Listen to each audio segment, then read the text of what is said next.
again, everyone, and welcome once again to the Credit Bank Small Business Spotlight. As you know, we put the spotlight on inspiring business owners. We learn their stories and they share what drives their success. This episode is sponsored by Credit Bank, where you can get up to $500,000 in working capital with monthly payments in less time it takes you to drive to the bank. I'm your host, Irv Cruz, and today I am joined by Emily Thompson. Emily has turned a childhood love of sewing into Bertolet NYC. This is a garment district studio that helps fashion brands transform sketches into production-ready garments. Emily, welcome to the show. Thank you so much. I'm so excited to be here. Okay, so take us back into the beginning. What gap in the fashion development pipeline inspired you to launch Bertolet? I think the biggest gap is finding the answers for how do I even get started. A lot of people really want to start a brand or a business in the fashion industry, but they're not really sure where to go. Right. And they don't know how to get that sketch into an actual garment. And so that's where I think I come in. I take that sketch, like you said, and I totally bring it to life. Um, yeah, so I think that was a little bit of a gap in the industry that I'm hoping to fill a little bit more. Okay. And so before you even started with that whole idea and have, getting into the garment industry, a goal, a dream that you want to see come through, um, what brought you to that? Just my love for sewing and pattern making. So I learned how to sew when I was 8 years old from my grandmother, Awesome. and I just never stopped. So I think just the love of taking fabric and taking an idea and transforming it into a garment is just has always been something that I loved. I love sewing. I love pattern making. I love creating, and yeah, it really stems from that. So not only did I see a little bit of a need in the industry, but I enjoy it, so it actually ended up working out perfectly. Yeah. And that's what gave you an idea is like, hey, this is exactly, I've been doing this since I was a kid. I Hmm. want to do this for a living. And you came up with the idea to, actually start your own business. As you may know, starting a business, can be a little bit difficult at first. It can be a little capital intensive. It can be tough to get funding to launch your business. How did you manage that early on? Well, I actually was one of those people with three jobs, and Okay. I had I've always had a full-time job and then something on the side and then something else on the side. So I think, a big part of how I was able to get started was just taking the money that I used from all of those different jobs and saving up and putting every cent of that into my business and what I wanted to do. Okay. And so, you launched a business and you're trying to get yourself going. What did you do to market yourself and get your name out there and get your brand out there? So a lot of the clients that I have now and a way that I've been getting a lot of business has been through connections. So with my first few jobs that I've had here in New York City, I've met tons of people that are looking for someone that's looking for someone that does what I do, Oh, and okay. other connections like people that want to help me. So I've actually connected with a few people that have become my mentor. And so they've been able to help me get business as well. And I'm also on Instagram, and LinkedIn actually has been getting me a decent amount of business as well. But yeah, social media platforms, but it's mostly been connections and my mentors along the way that have been helping me.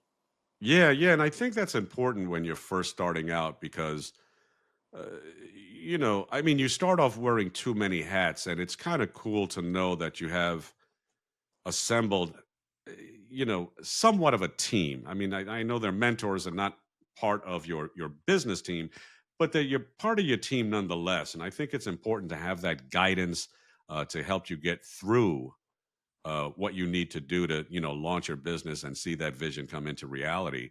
And with that being said, leads me into my next question.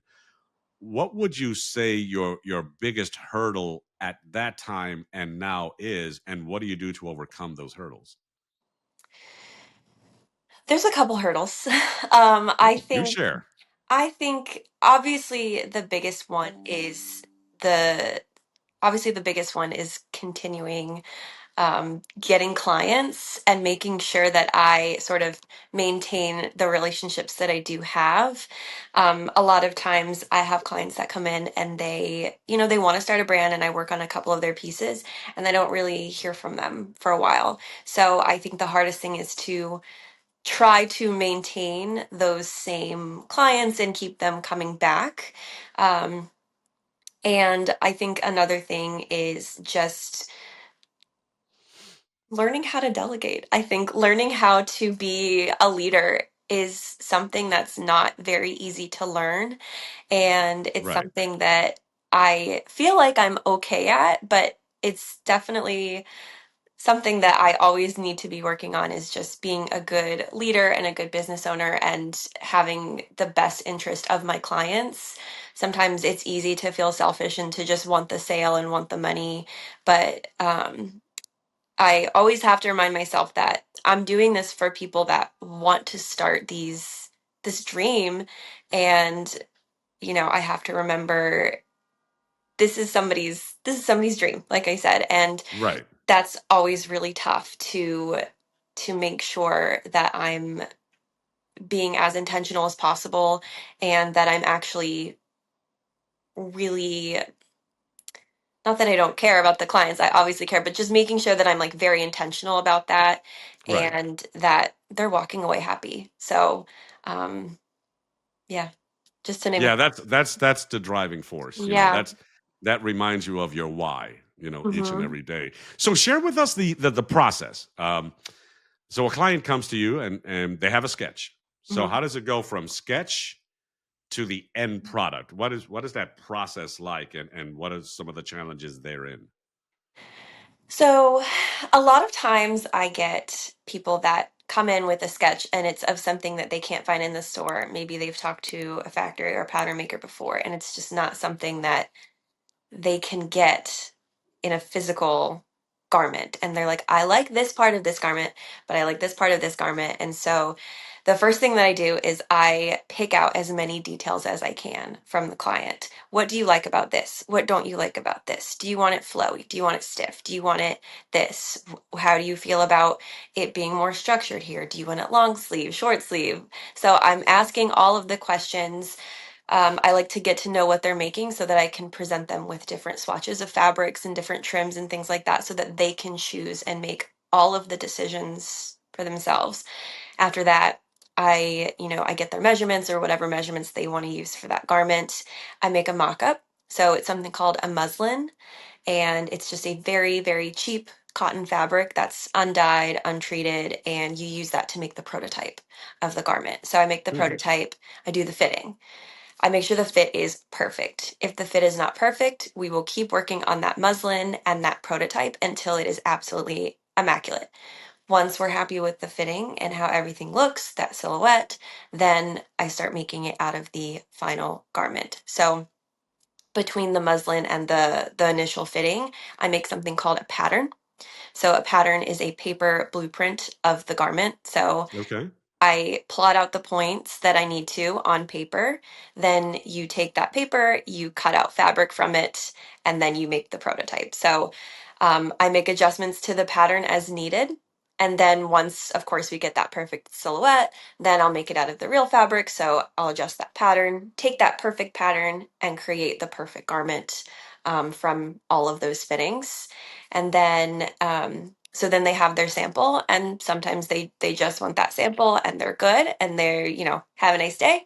Sometimes they want to have it produced, and so I do small batch production. So if they want 20 units of that garment, I will then push it into production, and with that becomes its own process.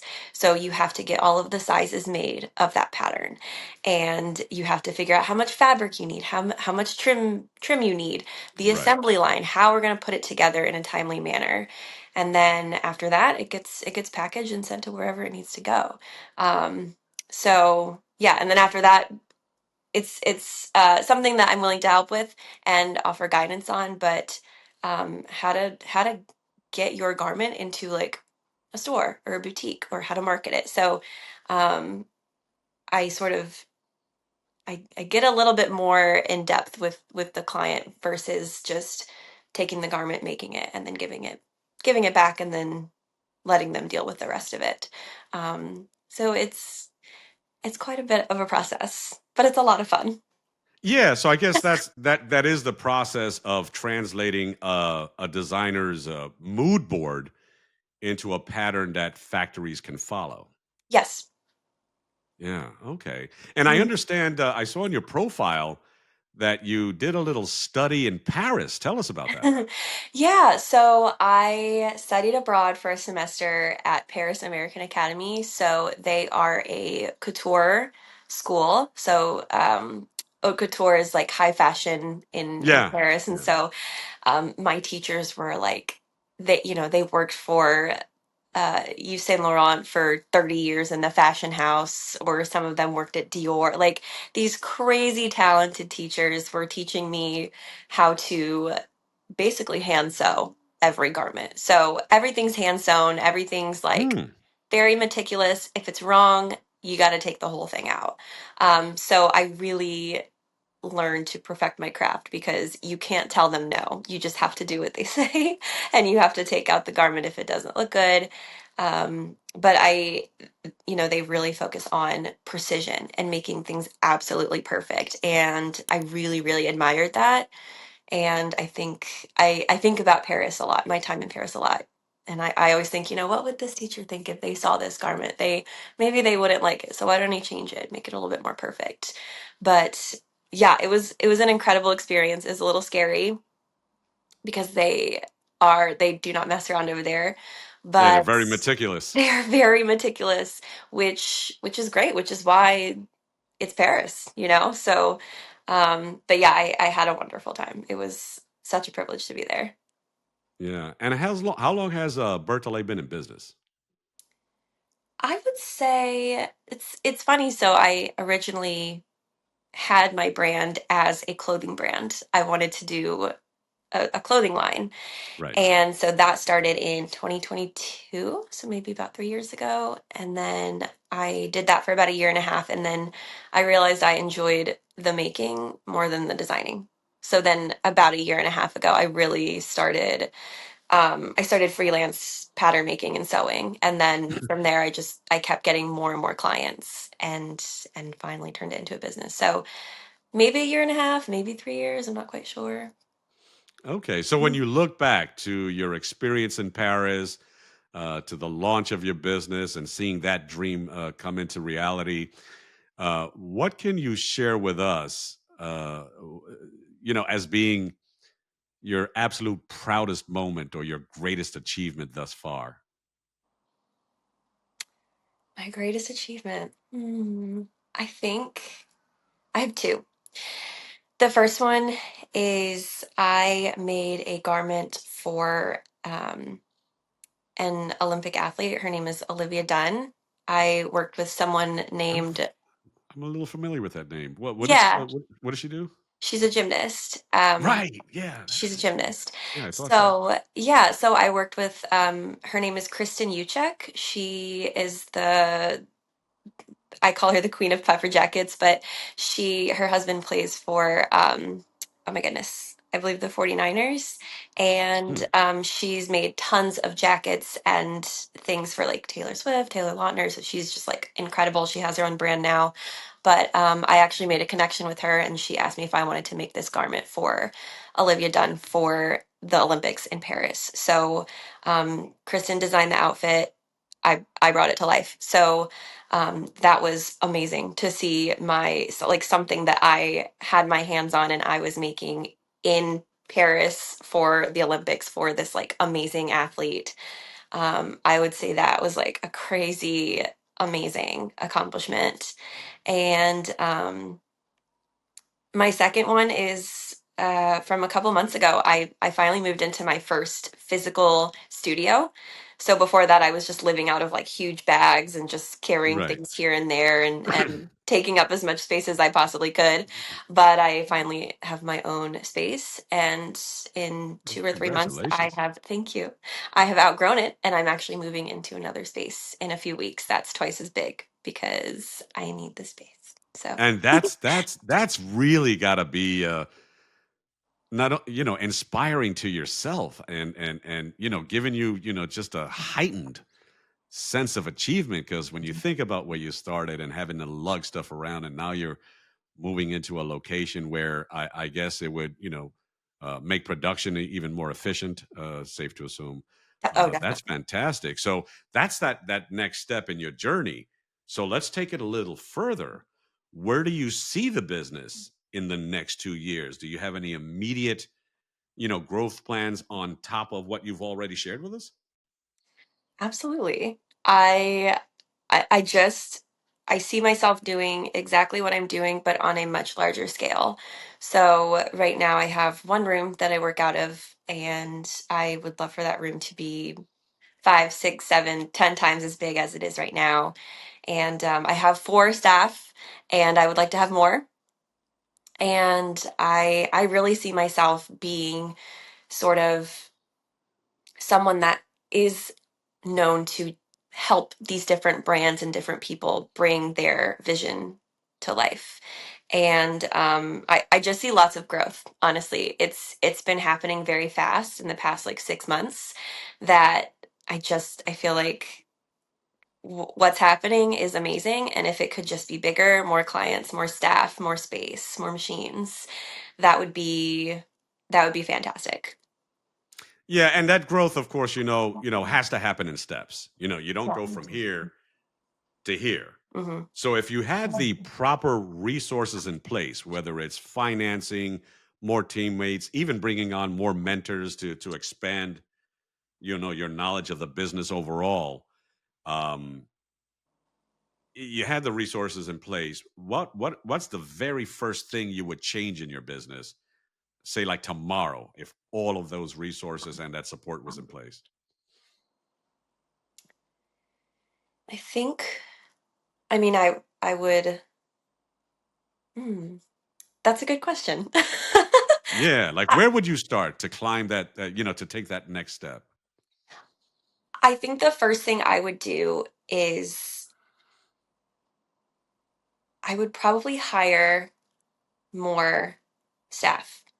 And I love the people that I have now. I've hired the best, in my opinion. But Awesome. I would like to hire a couple more people that are just as passionate and just as talented as I am and as my current staff is. So I think, the growth is great, but I the part of growth that's scary is that I don't want to lose that quality. So I would make sure that I have the correct and perfect staff and perfect machines and equipment. So maybe not necessarily a bigger space. Um, I would do a bigger space, honestly. I mean, I'm not going to say no to it, but I Oh, think you're gonna need it at some point.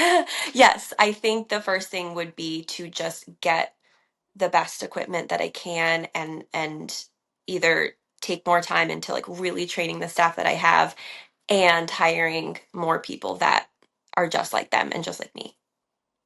Oh, that sounds fantastic. Can you share with our viewers any tips you might have for emerging brands trying to perfect sizing without big company resources? Um, come to me. That's um, awesome. That's like a great answer. I love it. yeah, I mean that was the first thing that came to my brain. Come to me, I will help you.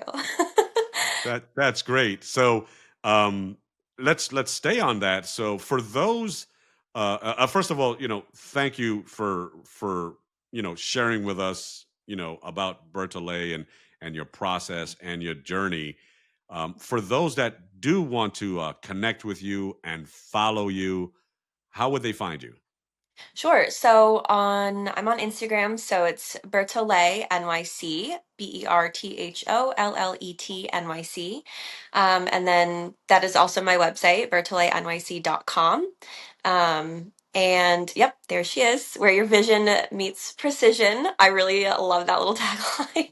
Yeah, yeah. I Uh, read it earlier too, and I liked it too, by the way. That was great. Yeah, I like it. It's a little, it felt a little cheesy at first because it rhymes, but I was like, you know what? It's catchy. They'll remember it. Nah, But it works. It yeah, works. if you're interested in working with me, you can go to my website. You can fill out the contact form. My email is also on there. It's info@bertoletnyc.com. You can DM me on Instagram. Um, but yeah, I'm here and I'm ready for all and any orders. So Well, Emily, thank you so much for joining us today and sharing your story. To our listeners, if you've enjoyed this spotlight and were inspired in some way, shape, or form, be sure to subscribe and tune in for more inspiring spotlights. Until next time, I'm your host, Irv Cruz, and we'll see you on the next Credit Bank Small Business Spotlight. Emily, thank you once again. And we here at Credit Bank wish you all the success that you can possibly handle. thank you so much. It's been a pleasure. Thank you. If you enjoyed this video, click here to watch another exciting episode.